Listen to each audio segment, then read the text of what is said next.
ಈ ವೇದಿಕೆಯನ್ನು ಹಂಚಿಕೊಂಡಿರ್ತಕ್ಕಂಥ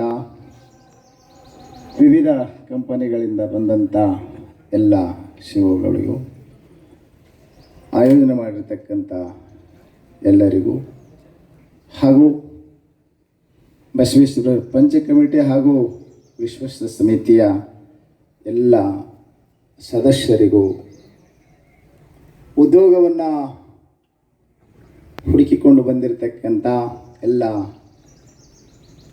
ಉದ್ಯೋಗಾಕಾಂಕ್ಷಿಗಳಿಗೂ ತಮ್ಮೆಲ್ಲರಿಗೂ ಶರಣಾರ್ಥಿಗಳನ್ನು ತಿಳಿಸಿ, ಬಸವಣ್ಣನವರು ಕಾಯಕ ಸಂಸ್ಕೃತಿಯನ್ನು ಈ ನಾಡಿನಲ್ಲಿ ಬಿತ್ತಿದರು. ಕಾಯಕ ದೇವ ಪೂಜೆಗಿಂತಲೂ ಶ್ರೇಷ್ಠ ಎಂಬುವ ಮಾತನ್ನು ಹೇಳಿದರು. ಹಸಿಯಾಗಲಿ, ಕೃಷಿಯಾಗಲಿ, ಮಸಿಯಾಗಲಿ ಖುಷಿಯಿಲ್ಲದಿರಬೇಕು. ಮನುಷ್ಯ ಯಾವುದೇ ಕೆಲಸವನ್ನು ಮಾಡಲಿ, ಆ ಕೆಲಸದಲ್ಲಿ ಸತ್ಯ ಇರಬೇಕು, ನಿಷ್ಠೆ ಇರಬೇಕು, ಅದು ಪರಿಶುದ್ಧವಾಗಿರಬೇಕು. ದೊರಕಿದಂಥ ಕೆಲಸವನ್ನು ಪ್ರಾಮಾಣಿಕವಾಗಿ ಮಾಡಬೇಕು. ಇದು ಕಾಯಕ. ಕಾಯಕದಲ್ಲಿ ನಿರತನಾದಡೆ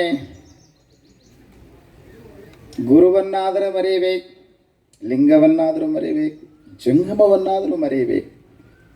ಅಷ್ಟು ಮನುಷ್ಯ ಕೆಲಸದಲ್ಲಿ ಮಗ್ನ ಆಗಬೇಕು ಎಂಬ ಮಾತನ್ನು ಅಪ್ಪ ಬಸವಣ್ಣನವರು ಪ್ರತಿಪಾದನೆ ಮಾಡಿದರು. ಅಂಥ ಕಾಯಕ ಸಂಸ್ಕೃತಿಯಲ್ಲಿ ಬಂದವರು ನಾವು. ಆದರೆ ಇವತ್ತಿನ ಯಂಗ್ಸ್ಟರ್ಸ್, ನವ ಪೀಳಿಗೆ ನಮಗೆ ಕೆಲಸ ಇಲ್ಲ ಮಾಡಬೇಕಂದ್ರೆ ಸಾಕಷ್ಟು ಕೆಲಸ ಇದೆ. ಮಾಡುವ ಮನಸ್ಸು ಬೇಕು. ಮನುಷ್ಯ ಕೆಲಸದಲ್ಲಿ ತೊಡಗಬೇಕು.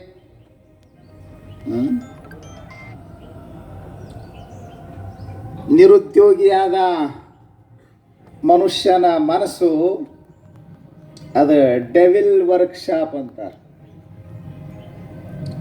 ಮನುಷ್ಯ ಒಳ್ಳೆ ಕೆಲಸ ಮಾಡ್ತಾ ಇರಬೇಕು.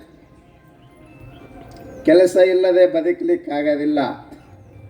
ಮನುಷ್ಯ ದುಡಿದು ಬದುಕಬೇಕು. ನಮ್ಮಲ್ಲಿ ಪುಗ್ಸಟ್ಟೆ ಪಡೆಯುವಂಥ ಭಾವನೆಗಳು ಬಹಳ ಜಾಸ್ತಿ ಆಗ್ತಾ ಇದೆ. ಕೆಲವರು ಅಂತಿರ್ತಾರೆ, ಯುವಕರು, ನಾವು ಕೆಲಸ ಮಾಡಬೇಕಂತೀವಿ, ನಮಗೆ ಹೊಂದಿಕೆಯಾಗುವಂಥ ಕೆಲಸ ದೊರೆಯೋದಿಲ್ಲ.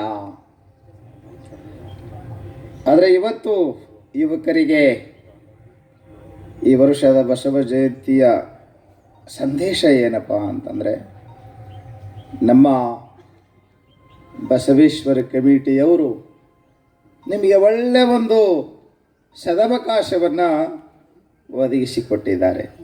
ಉದ್ಯೋಗಾವಕಾಶ. ಮನುಷ್ಯ ಏನು ಉದ್ಯೋಗ ದೊರೆಯುತ್ತದೆ ಅದನ್ನು ನಿಷ್ಠೆಯಿಂದ ಮಾಡಬೇಕು.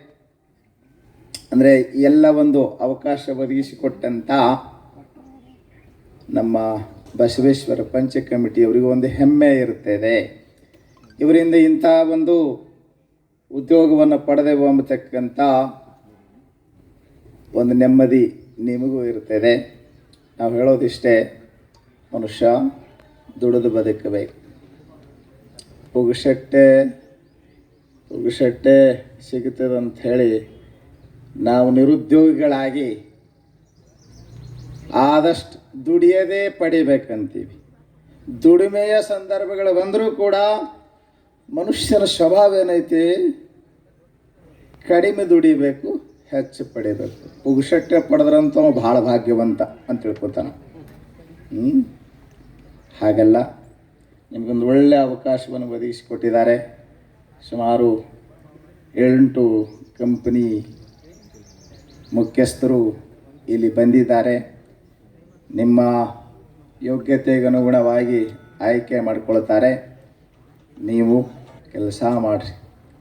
ಸಿಕ್ಕ ಕೆಲಸ ಅದು ದೇವ ಪೂಜೆ ಅಂತ ಮಾಡಿರಿ. ನೀವು ಜೀವನದಲ್ಲಿ ಮುಂದುವರಿತೀರಿ. ಮನುಷ್ಯನಿಗೆ ಆ ಕೆಲಸ ಈ ಕೆಲಸ ಅದಾದರೆ ಇನ್ನೂ ಚೆನ್ನಾಗಿರುತ್ತೆ. ಯಾರೂ ತನ್ನ ಕೆಲಸದಲ್ಲಿ ತೃಪ್ತರಾಗಿರೋದಿಲ್ಲ. ಶಿಕ್ಷಕನಾದವನು ಡಾಕ್ಟರ್ ಆಗಿದ್ರೆ ಚಲೋ ಅಂತಾನೆ, ಡಾಕ್ಟರ್ ಆದವ ಮತ್ತು ಅವರವರ ವೃತ್ತಿಯಲ್ಲಿ ಅವರು ಸಂತುಷ್ಟರಾಗಿರೋದಿಲ್ಲ. ಶರಣ ಸಿದ್ಧಾಂತ ಏನು ಹೇಳುತ್ತದೆ, ನಮಗೆ ದೊರೆತಂಥ ವೃತ್ತಿಯಲ್ಲಿ ನಾವು ತೃಪ್ತಿಯಿಂದ ಕೆಲಸ ಮಾಡೋದು ಇದು ಕಾಯಕ. ಅಂಥ ಒಂದು ಸದಾವಕಾಶವನ್ನು ಒದಗಿಸಿಕೊಟ್ಟಿದ್ದಾರೆ. ಈಗಲೇ ಇನ್ನೊಂದು ಕಾರ್ಯಕ್ರಮ ಉದ್ಘಾಟನೆ ಮಾಡಬೇಕಾಗಿದೆ. ಹಾಗಾಗಿ ಸಮಯ ವಿಶೇಷವಾದ್ದರಿಂದ ನಿಮಗೆಲ್ಲರಿಗೂ ಒಳ್ಳೆಯ ಉದ್ಯೋಗ ದೊರೆಯಲಿ. ನೀವು ವಿದ್ಯಾವಂತರಾದ ನೀವು ಉದ್ಯೋಗವಂತರಾಗಿ ಸುಂದರ ಬದುಕನ್ನು ಕಟ್ಟಿಕೊಳ್ಳುವಂತಾಗಲಿ ಅಂತ ಹಾರೈಸ್ತಾ ನನ್ನ ಮಾತುಗಳನ್ನು ಮುಗಿಸ್ತಾ ಇದ್ದೇನೆ. ಹರವು.